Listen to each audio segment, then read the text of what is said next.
Subscribe now because stories like this aren't meant to fade away. They stay with us long after the video ends. There's a doorway in a house in Nottingham, England, where the paint has been scraped away on both sides. Not from years of use, from desperation, from a woman trying to fit through a space that her own body had outgrown. In 2018, Naomi Walsh filmed herself attempting to enter her bathroom. The video is 37 seconds long. In it, you can hear her breathing, sharp, exhausted, determined. You can see her hands gripping the door frame, knuckles white. And you can see what made the internet stop scrolling. Her legs, swollen beyond recognition, deformed by tumors so large they no longer looked like part of a human body. Each leg weighed over 90 pounds. Together, they carried more weight than most people lift at the gym. She didn't make it through the door. The video ends with her standing there, staring at the threshold, and saying something so quiet the microphone barely picks it up. "I just wanted to pee." That video was seen by 4 million people in 3 days. Most of them left comments. Some were kind, many were not. But none of them understood what it took for Naomi to press upload. Because by then she had already been turned away 5 times by the National Health Service. 5 surgeries denied.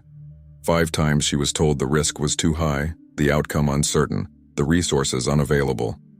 Nobody told her what she was supposed to do instead. Naomi was 32 years old. She had a daughter named Sophie, 16, who no longer invited friends to the house. She had a husband named Daniel, who had left 2 years earlier, saying he couldn't take the stairs anymore. She had neighbors who whispered behind hedges, and a mailman who refused to come to the door. She lived in a ground-floor flat with bars on the windows. Not for security, but because the council had installed them after she stopped opening the curtains. The social worker wrote in her report, "Patient exhibits signs of severe isolation. Recommend mental health evaluation." But no one came. Naomi's condition began when she was 19. A minor injury, a twisted ankle during a night out in town. It swelled. It didn't go down.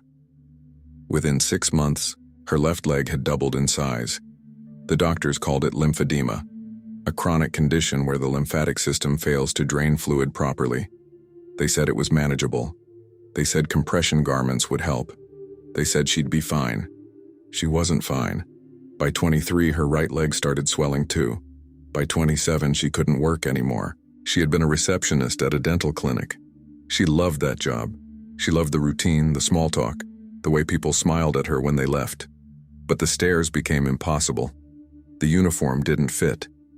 And one day, a patient asked the dentist, loudly, why that woman was sitting behind the desk. Naomi handed in her resignation the next morning. Daniel tried. He really did. He bought her a wheelchair, even though she hated using it. He built a ramp at the front door. He drove her to every appointment, every consultation, every scan. But something broke in him the day a teenager took a photo of Naomi at the grocery store and posted it online with the caption, "What is this thing?" Daniel saw it because someone tagged him. He didn't say anything to Naomi, but 2 weeks later he told her he needed space. That turned into 2 months, then 6. Then he just stopped coming back. Sophie stayed, but Sophie was 16, and 16-year-olds aren't supposed to be caretakers. She microwaved dinners. She helped her mother to the bathroom. She learned how to wrap compression bandages so tight her hands ached. And she stopped talking about boys, or school, or anything that reminded her there was a world outside that flat. One night, Sophie asked her mother, "Do you think you'll ever be normal again?" Naomi didn't answer, because she didn't know. The tumors weren't just large. They were alive. They grew. They split the skin in places, weeping fluid that smelled like copper and exhaustion. Naomi wrapped them in towels, then bandages, then garbage bags when nothing else worked. She couldn't wear pants. Dresses didn't fit. She lived in oversized sheets tied at the waist. The pain was constant, but it wasn't sharp. It was a slow, crushing ache, like her bones were being pressed into powder. At night, she couldn't lie flat. She slept sitting up in a recliner Daniel had left behind, her legs propped on a stack of pillows that never seemed high enough. She stopped answering the phone. She stopped checking the mail. She stopped looking in mirrors. But in the summer of 2018, something shifted. A television producer reached out. He had seen one of the earlier videos. Naomi had posted a few over the years, mostly to vent, mostly to scream into the void. He wanted to feature her story on a documentary series about rare medical conditions. He said it could help. He said people needed to see what the system was doing to people like her. Naomi almost said no. But Sophie looked at her and said, "Mom, if you don't do something, you're going to die in this flat." So she said yes. The producer brought a crew. They filmed her daily routine, the struggle to stand, the 40-minute process of getting dressed, the way she had to plan every movement 3 steps in advance because her body no longer cooperated. They filmed the doorway. They filmed the recliner. They filmed the pile of denial letters from the NHS, stacked in a drawer like evidence in a trial that would never happen. And then they interviewed her. The producer asked, "What do you want people to know?" Naomi looked directly into the camera and said, "I'm not a monster. I'm not a curiosity. I'm a person who needs help, and no one will help me." The documentary aired in October 2018. Within days, Naomi's inbox exploded. Messages from strangers, some cruel, some offering prayers, some offering money. And one, just one, from a vascular surgeon named Dr. Elias Khoury, working out of a private hospital in London. He wrote, "I've seen your case. I think I can help. But I need to see you in person first." Naomi didn't believe it. She had heard promises before. But Sophie printed the email and taped it to the fridge. Every morning Naomi saw it. And eventually she replied. Dr. Khoury didn't sugarcoat anything. When he examined her, he was silent for a long time. Then he said, "This isn't just lymphedema. There's something else happening here. Something genetic. I need to run tests." The tests took 3 weeks. When the results came back, Dr. Khoury called her into his office and sat across from her with a file in his hands. He said, "You have a mutation in your PI3CA gene. It's rare, very rare. It causes abnormal cell growth in the lymphatic and vascular systems. That's why the swelling never stopped. That's why it kept accelerating." Naomi stared at him. "So it's not my fault?" "It was never your fault." For the first time in over a decade, Naomi cried in front of someone other than Sophie. Dr. Khoury explained that surgery was possible, but dangerous. The tumors were entwined with major blood vessels. One wrong cut could cause a hemorrhage, but leaving them would eventually kill her, slowly, painfully, inevitably. Naomi asked, "What are my chances?" He said, "I don't know, but doing nothing is a 0% chance." She thought about Daniel. She thought about Sophie. She thought about the doorway she couldn't fit through, and the life she used to have and the person she used to be. She said, "When can we start?" The first surgery was scheduled for November 19th, 2018. The night before, Naomi sat in her recliner and recorded a video on her phone. She didn't upload it. She just wanted to say the words out loud to someone, even if that someone was just a camera. She said, "If I don't wake up, I want Sophie to know I tried. I want everyone to know I tried. I'm tired of being afraid. I'm tired of being invisible. Tomorrow I'm going to fight." The next morning, she was wheeled into surgery at 7:00 a.m. Dr. Khoury and his team worked for 11 hours. They removed 55 pounds of tissue from her left leg. When Naomi woke up, the first thing she saw was Sophie's face. The first thing she said was, "Is it gone?" Sophie nodded, but she was crying, because the leg was smaller. But it wasn't normal, and deep down, both of them knew. This was just the beginning. The recovery room smelled like disinfectant and something else Naomi couldn't name. Maybe hope. Maybe just the absence of rot. For 2 weeks she lay in a hospital bed with her left leg elevated, wrapped in bandages so thick they looked like a cast. The nurses changed them twice a day. Every time they peeled the gauze away, Naomi held her breath, waiting to see what was underneath. The swelling was still there, but it was different. Smaller. Human-shaped. Dr. Khoury visited every morning. He never smiled, but his eyes softened when he checked her charts. On the 10th day, he said, "The tissue is healing well. No signs of infection, you did good." Naomi asked, "When can I walk?" He hesitated. "We need to take this slow. The muscles have atrophied. The skin is fragile. We'll start physical therapy in a week." She nodded, but inside she was screaming. "A week? I've waited 13 years. Sophie came every afternoon after school. She brought homework, magazines, chocolate bars Naomi wasn't supposed to eat. They didn't talk much. Sophie would sit in the chair by the window, doing algebra or scrolling through her phone, and Naomi would watch her. Just watch her, memorizing the way her daughter's face looked when she thought no one was paying attention. One day Sophie looked up and caught her staring. "What?" Sophie asked. "Nothing," Naomi said. "I just missed you." Sophie frowned. "I've been here every day." "I know, but I missed you. The version of you that doesn't have to take care of me." Sophie didn't respond. She went back to her phone, but Naomi saw her wipe her eyes. Daniel didn't visit. Naomi didn't expect him to. But on the 15th day, he sent a text. "Heard about the surgery. Glad you're okay." That was it. 4 words. No apology, no explanation, no acknowledgement of the 2 years he'd been gone, or the years before that when he was physically present but emotionally somewhere else. Naomi deleted the message. Then she blocked his number. Sophie asked why, and Naomi said, "Because I'm done waiting for people who don't wait for me." Physical therapy began 3 weeks post-op. The therapist's name was Angeli, a woman in her 40s with strong hands and a no-nonsense attitude.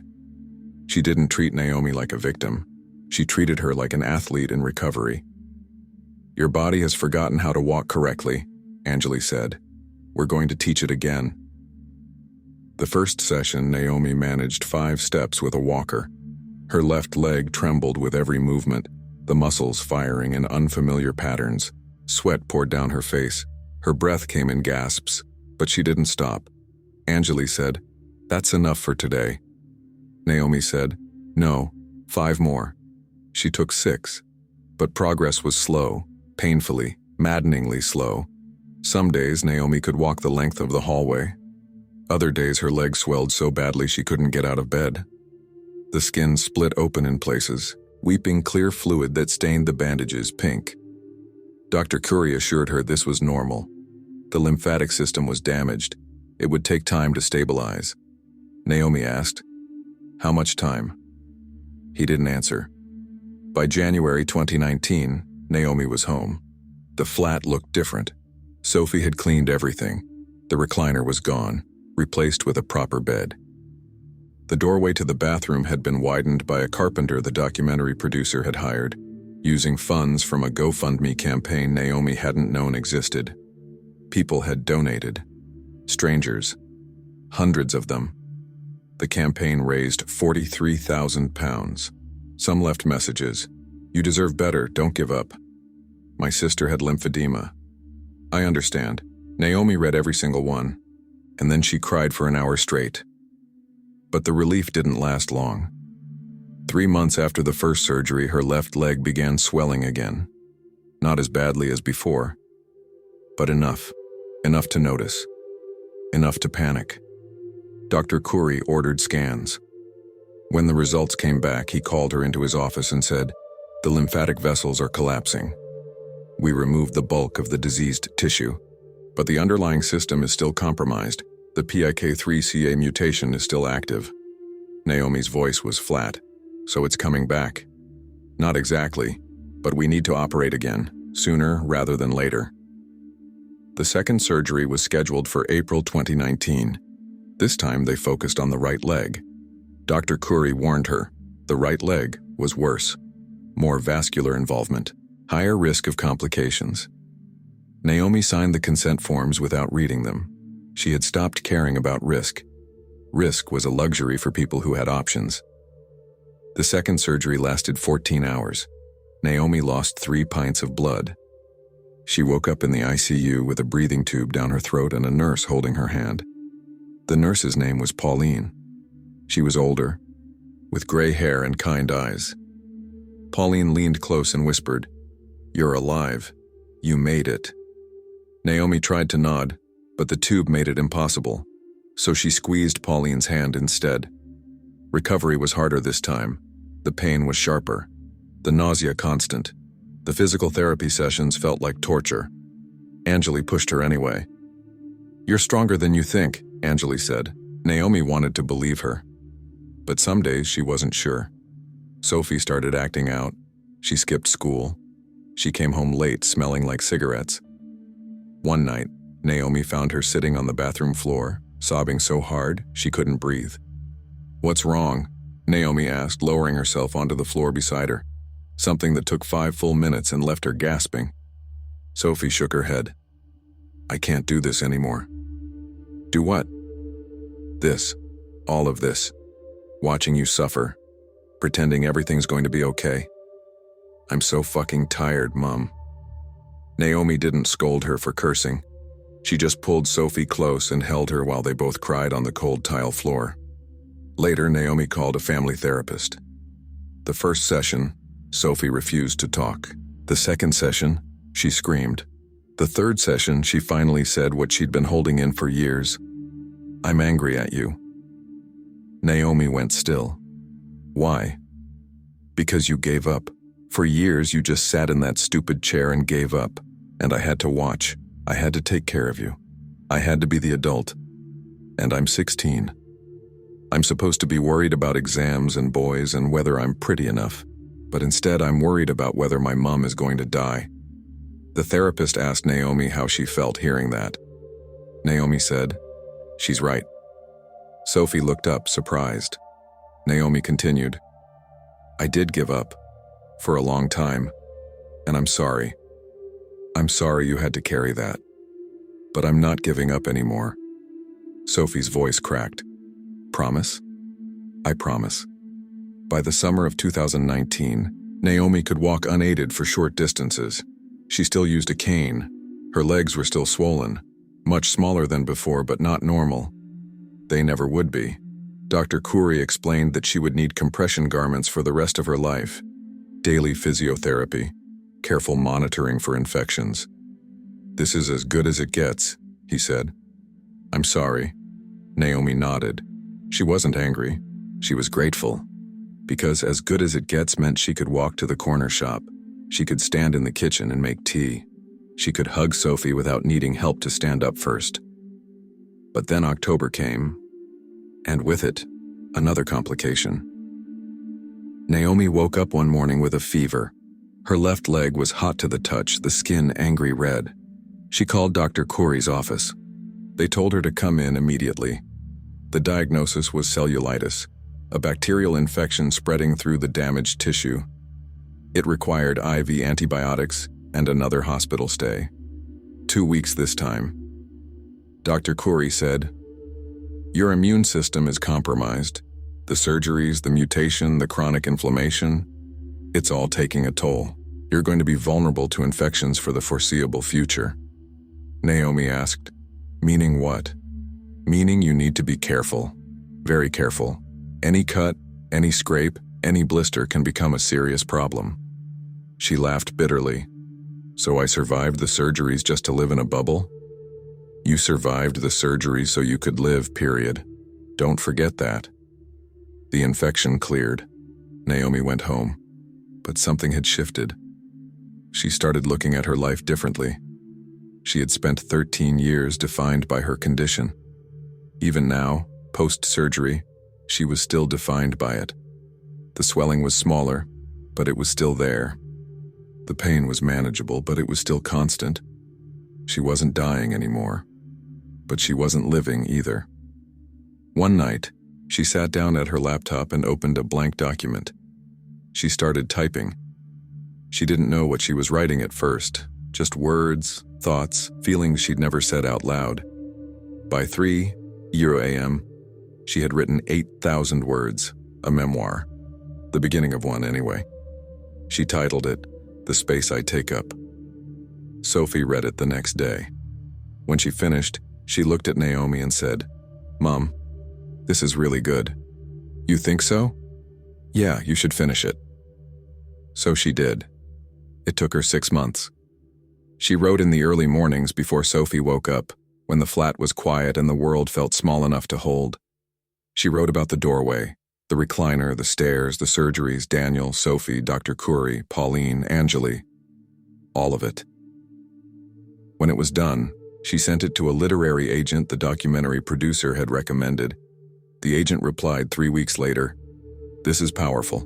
Let's talk." The book was published in June 2021. It didn't become a bestseller, but it sold enough. And more importantly, it reached people. Naomi started getting emails, dozens of them, from people with lymphedema, with rare diseases, with invisible conditions the world didn't understand. One woman wrote, "I've been hiding for 7 years. Your book made me open the curtains again." That's when Naomi realized she had found her purpose, not in being cured, but in being seen, and in helping others feel seen too.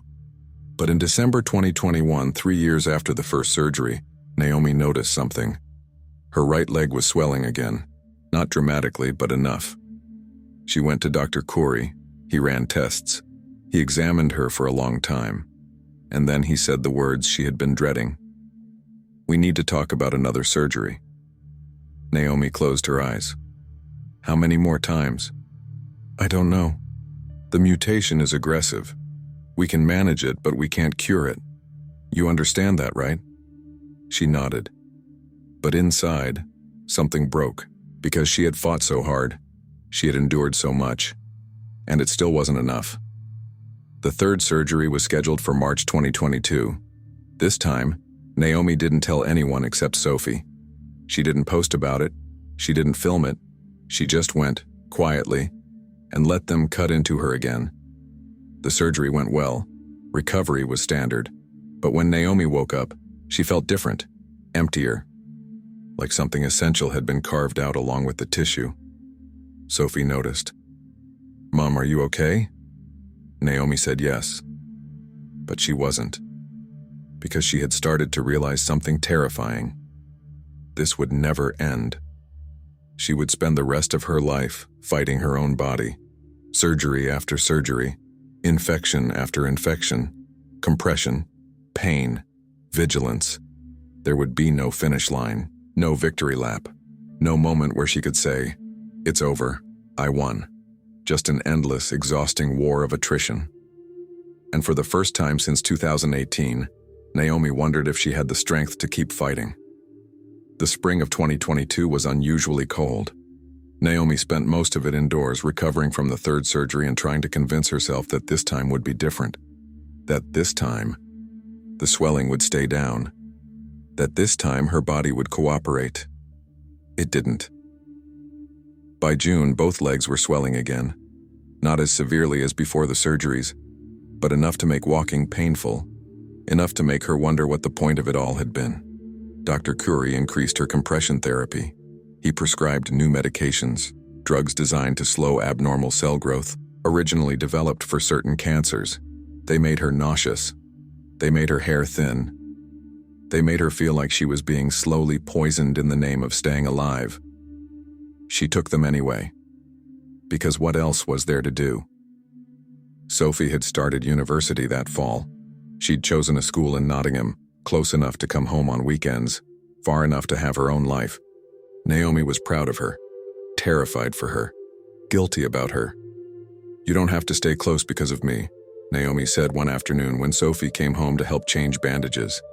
Sophie's jaw tightened. "I'm not." "Sophie, I'm not, Mom.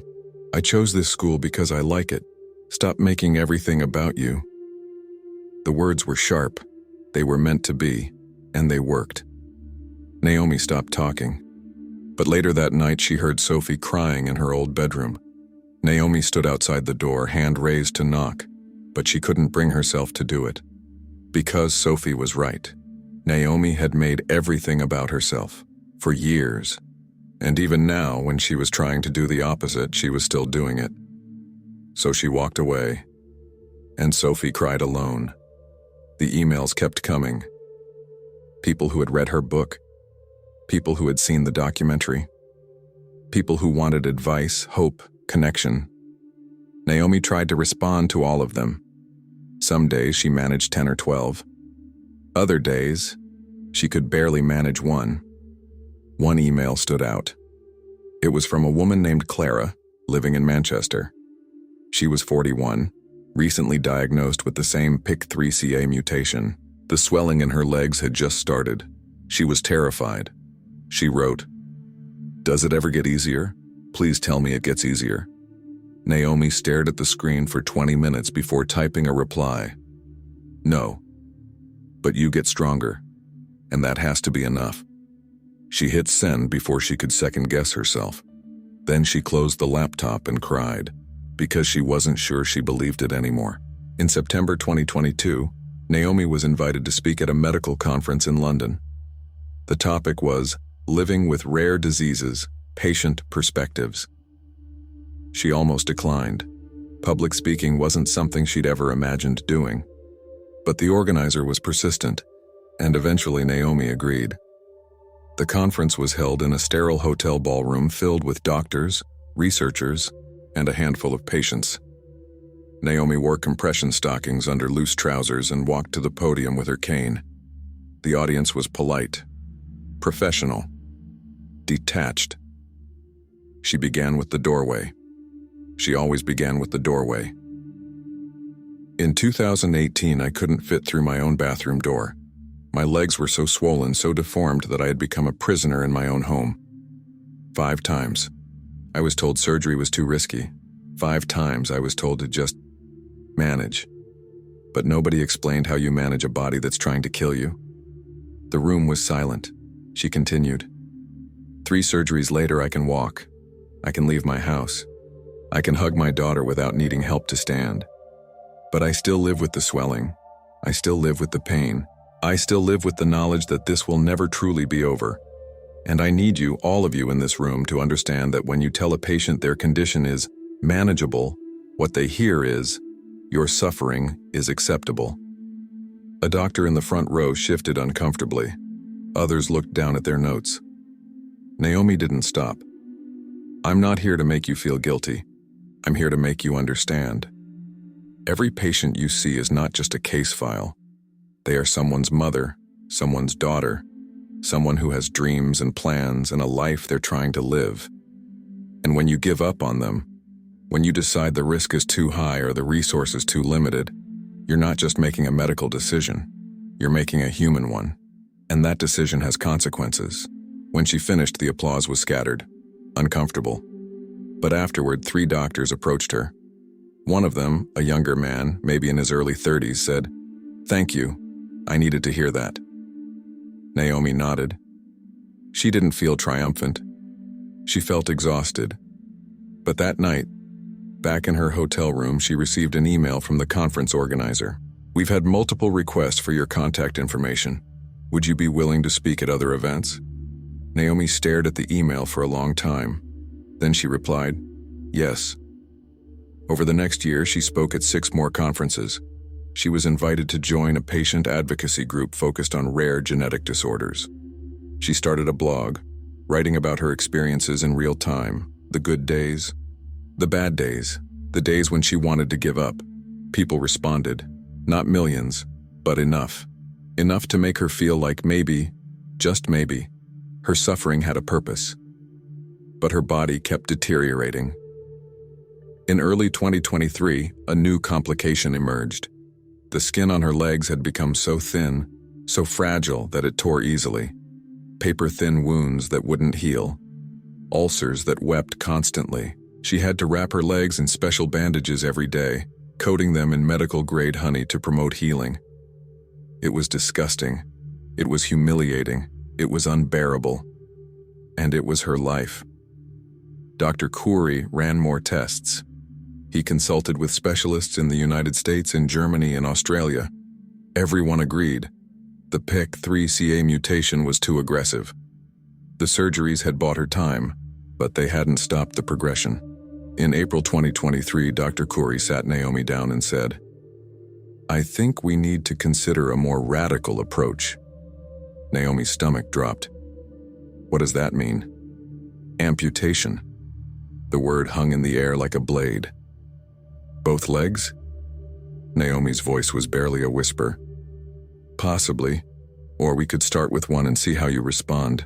The tissue is too damaged to sustain itself. The infections are becoming more frequent, more severe. At a certain point, keeping the limbs becomes more dangerous than removing them. Naomi couldn't breathe. You're saying I've gone through all of this, all the surgeries, all the pain, all the recovery, just to lose my legs anyway? Dr. Curry's face was pained. I'm saying we're running out of options, and I want you to have a choice before the choice is made for you. Naomi left the office in a daze. She didn't remember the drive home. She didn't remember unlocking the door or sitting down on the couch. She just sat there staring at her legs, these legs that had betrayed her, that had defined her, that had become both her identity and her prison. She thought about the doorway, the recliner, the stairs, the surgeries, the hope, the crushing, relentless weight of it all. And she thought, what if I just stopped? Not suicide. She wasn't suicidal. But what if she just stopped fighting? What if she said no to the amputation, no to more surgeries, no to more medications and more pain and more hope that led nowhere?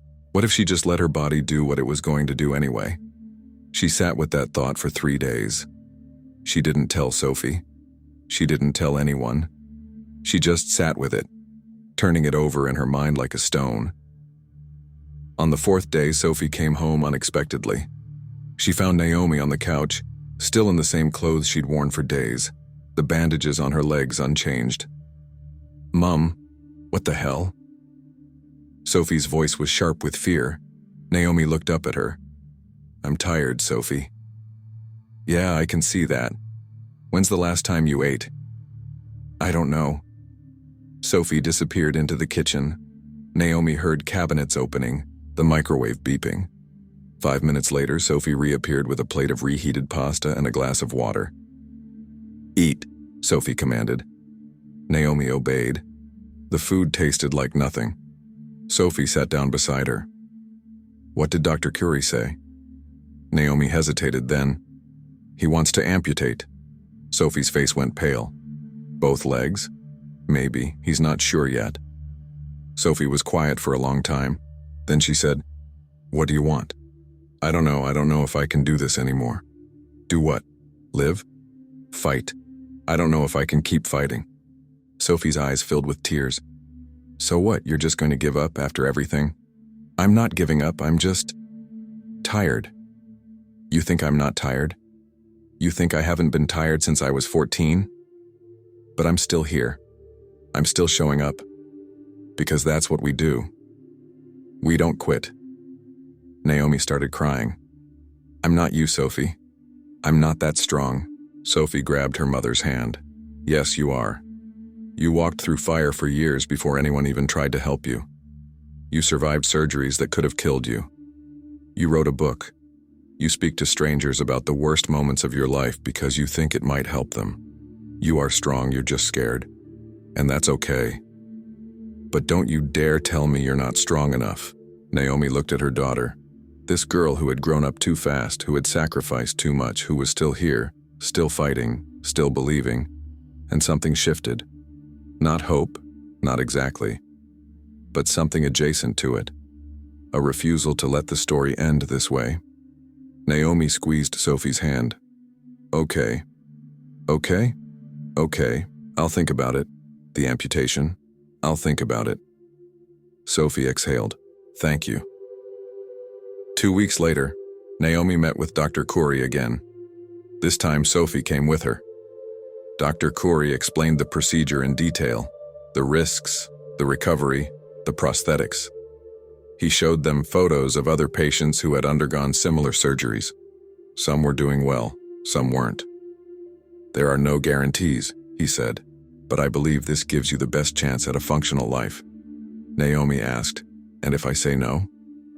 Then we continue managing the symptoms until we can't anymore, which, given the trajectory, might be another year, maybe 2. And that time will likely be spent in increasing pain, with decreasing mobility and quality of life. Naomi looked at Sophie.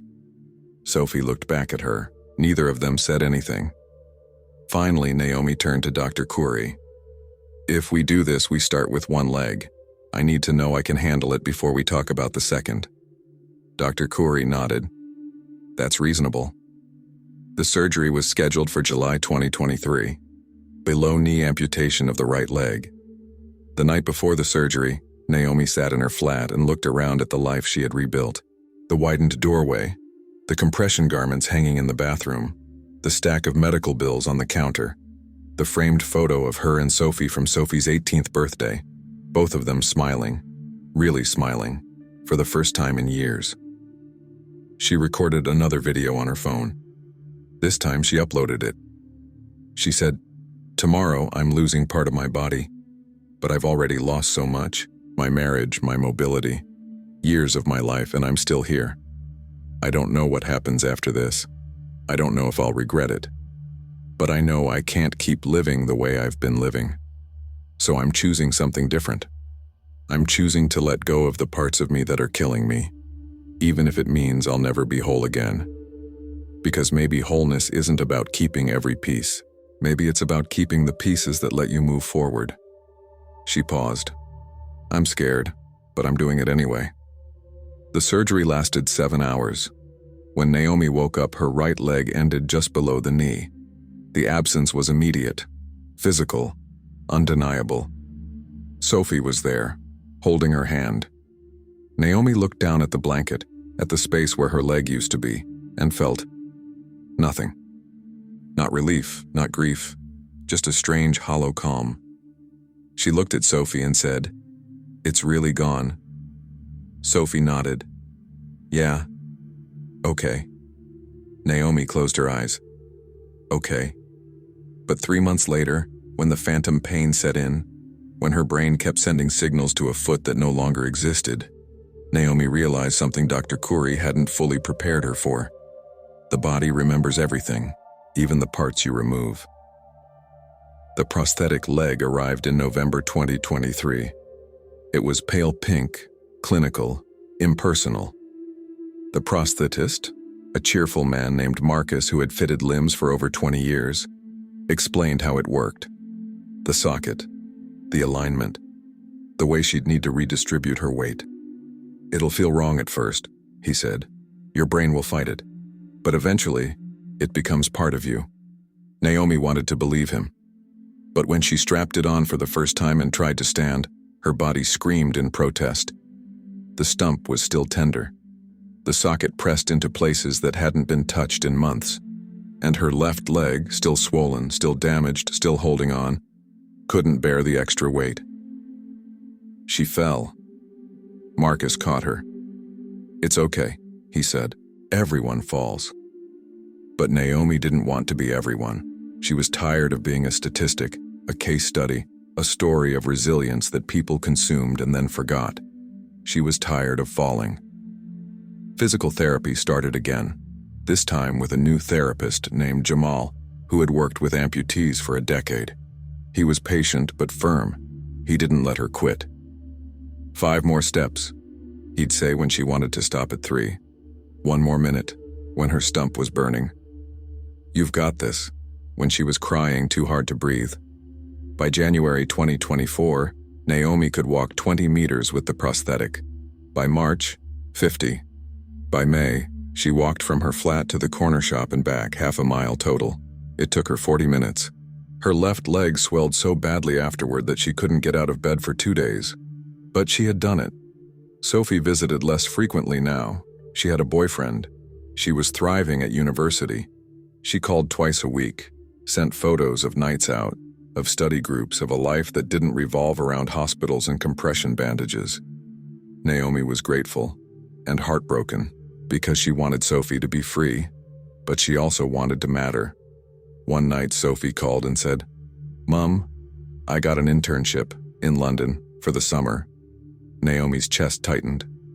"That's amazing, sweetheart. I'll still visit, I promise." "I know. Don't worry about me, I'll be fine." But when they hung up, Naomi sat in the dark and wondered if she would be. In June 2024, Dr. Khoury called her in for scans. The left leg, the one she still had, was showing signs of accelerated degeneration. The ulcers weren't healing.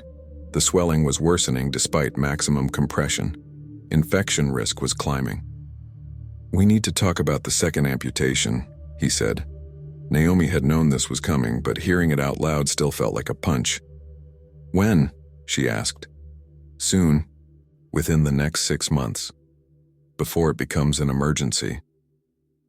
Naomi scheduled the surgery for September 2024, 2 years and 1 month after the first conversation about amputation. She told Sophie. She told the advocacy group. She posted about it on her blog. The responses were overwhelming. Messages of support, offers of help, people sharing their own stories of loss and adaptation. But one message stood out. It was from Clara, the woman from Manchester who had emailed her 2 years earlier. Clara wrote, "I had my first surgery last month. Both legs below the knee. I was terrified, but I kept thinking about what you said, that you get stronger and that has to be enough. You were right, it's not easier, but I'm still here. And so are you." Naomi read it 3 times. Then she printed it and taped it to her bathroom mirror. The second amputation happened on September 17, 2024. Recovery was faster this time. Naomi knew what to expect. The phantom pain, the grief that came in waves, the strange sense of relief mixed with loss. By December, she had 2 prosthetics. Learning to walk on both was harder than she'd imagined. Her balance was completely different. Her center of gravity had shifted. She fell constantly, but she kept getting up. On New Year's Eve 2024, Sophie came home. They ordered takeout and watched the countdown on television. When midnight struck, Sophie turned to her mother and said, "You did it, Mum. You made it through." Naomi smiled, but she didn't feel triumphant. She felt ongoing, like the story wasn't over, like it would never be over.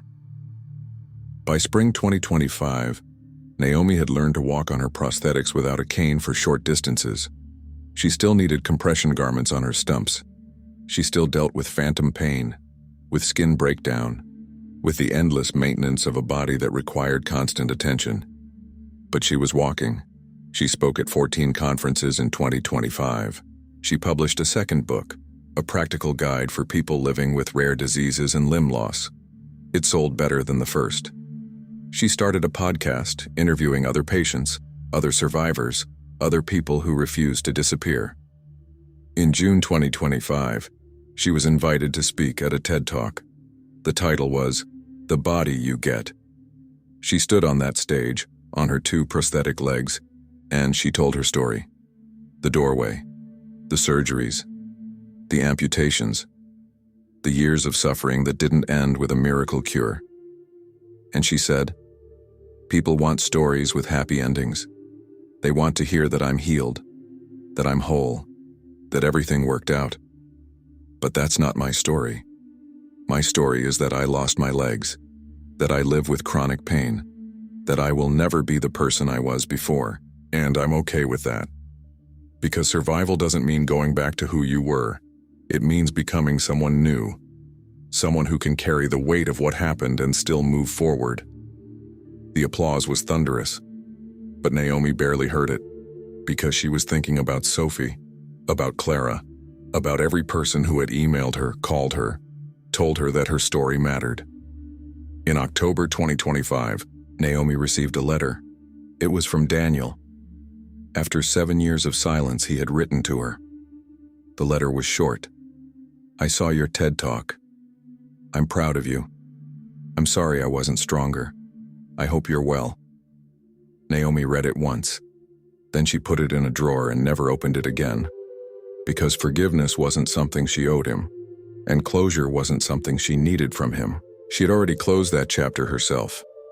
Now in December 2025, Naomi lives in a small flat in Nottingham. She still uses compression garments. She still sees Dr. Khoury every 3 months. She still deals with infections, with phantom pain, with the daily reality of a body that requires constant negotiation. But she walks. She works. She speaks. She writes. She exists in the world as herself, Not as a victim, not as an inspiration, but as a person who survived something terrible and decided that survival was enough. Sophie graduated university with honors.